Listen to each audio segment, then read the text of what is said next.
Okay, Parshas boy. Parshas boy. As someone remarked today, the shtickle problem when you learn these parshas is it's all Haggadah Torah.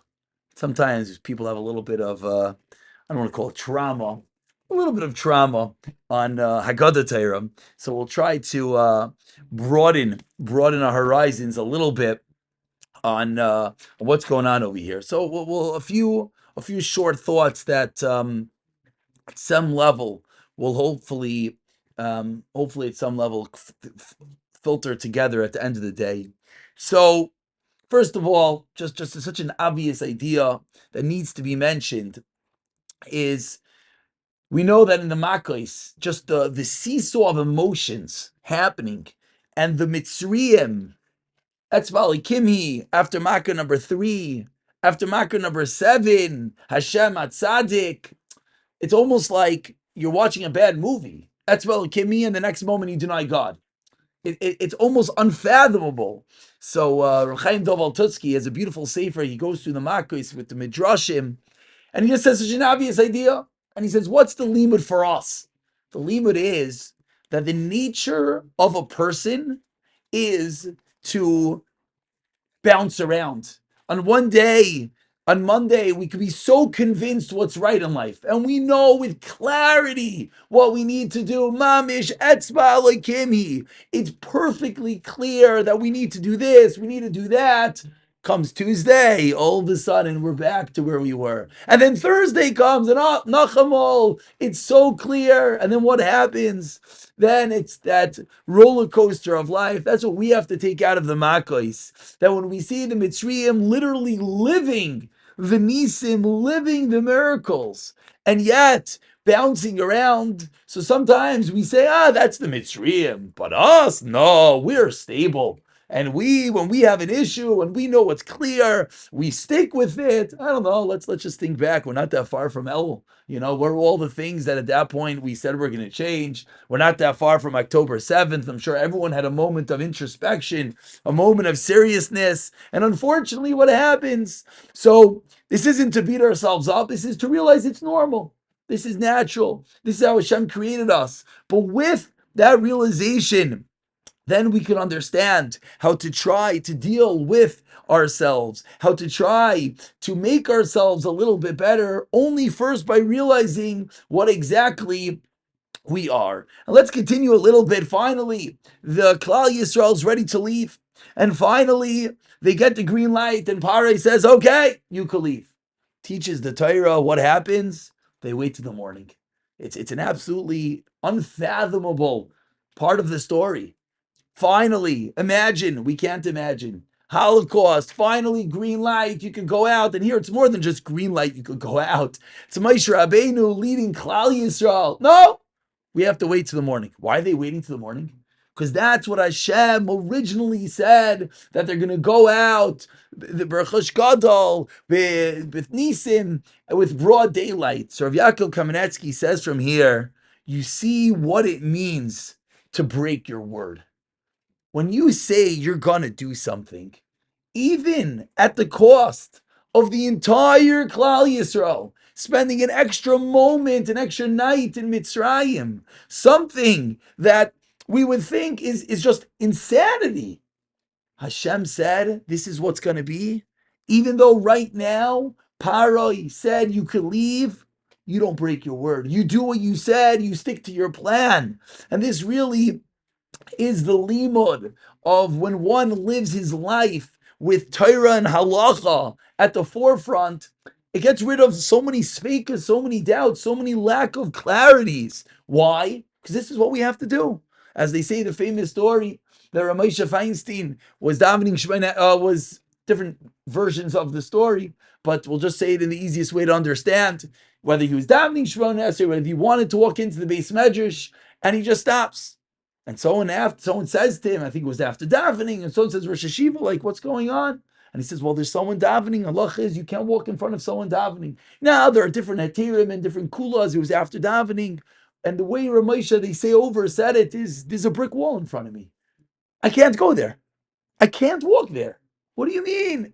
Because that's when we live, that what we do, we say, HaKadosh Baruch Hu showing us Because Baruch Hu showing us that when he said we're going to leave in the morning, that's exactly what has to happen. But there's another incredible lesson hidden within such a realization. Because we know that when did Klal Yisrael leave Mitzrayim?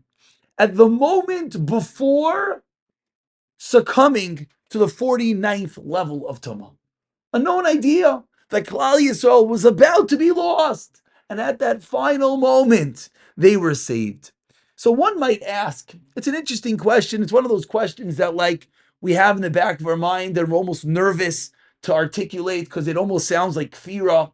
But sometimes with articulating such thoughts in the right environment could come out with very, very real and understand the story in a much deeper level. We would wonder, Hashem, you waited to the last moment. You know, it's like a Hollywood film. This second before the train hits him, then he gets pulled away. Okay, it's very nice in the movies, and it's very nice in the storybooks, and it's very nice, the guy that he was about to lose it all, and he was about to, now it's a miracle story. It's beautiful. But Hashem, why not the 48th level of Toma? I think would have also been pretty incredible. Why wait to the last moment? So I don't know who says this idea. I have this sitting here in my notes. Maybe it's just the obvious Pashib shot. And this is sourced in many ideas. We know that a seed, when you plant a seed, what happens? You take the seed, you put it in the ground, you dig the hole, you put it in the ground, you put the dirt on top of it, and then you water it, and you water it, and you wait, and you wait. And I think there's even videos now that they've taken underground that when you watch the seed, what happens to the seed before it sprouts? First, it gets saturated with the water. First, the whole outer husk shell thingy of the seed has to be fully saturated. It has to decompose. And only then, when it's at that verge of the seed dying, then it sprouts. And that's where growth comes from. Built into the very fabric of creation is that sometimes it takes one to hit the bottom, to be at the moment where it's going to lose everything, at the moment when all hope seems lost. That's the moment of real growth. That's the moment of real productivity. It's built in. That's what happens to a seed, and that's had to be the way that Hashem redeemed Klal Yisrael. Unfortunately, sometimes people hear this and they say, Givaldik. So I'm going to go party. I'm going to go hit rock bottom, and then I'll come back. So obviously, no one could put themselves into such a situation. Obviously, no one could say that we're going to go and try to be there. But the chizik that we have to take is that when one goes through something difficult, when one goes through a rough patch, and sometimes they sit there and they wonder, like, Hashem, I know you love me, but you don't have to love me that much. One patch was enough, and then another one, and it sort of snowballs. Sometimes it could be an emotional roller coaster, it could be a physical roller coaster, it could be a financial roller coaster, and often comes to a moment and they just feel like they just can't anymore. We have to realize that is the design, that often it takes to that moment, the moment that the seed is in the ground and it's getting broken down and it's getting saturated and it's about to crack. That's where the growth comes from. And that is the chizik that we have to take from Yitzias Mitzrayim, is that we have to realize who we are as a people, who we are as a nature. What is our teva? That one day we're up, one day we're down, and we have to grab a hold of ourselves sometime. And we have to realize that our word is a word, the halacha is that which we have to follow.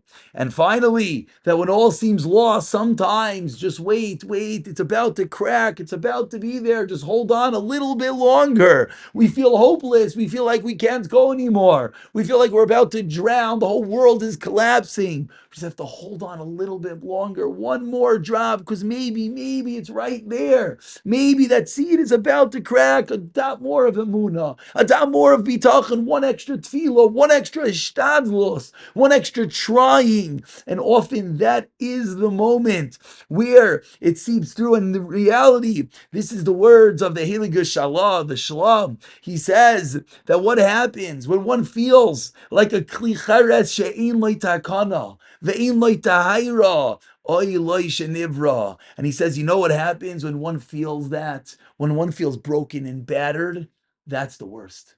Because at that moment, when one is miyayish, then they could do anything. That's the moment where one is not just at rock bottom, when one just throws it all away.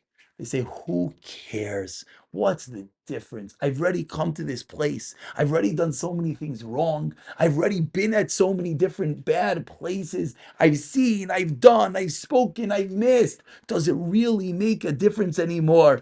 And at that moment is the moment he says, that the chayte is mitya'ish, he despairs, v'yomer, and he says, kesher avadati avadati, it's all over. But the problem is, now at that moment is where he could do one of two things. He could grab himself and he could say, yes, I've been at those places, I've done all these horrible things, it seems all is lost. It seems I'm about to fall through the cracks. It seems there's no way to repair. That is the precise moment. Ki ein davar ba'olam shelo yitukan b'tshuva. Afilu mi shekafar be'ikr, says the Shla.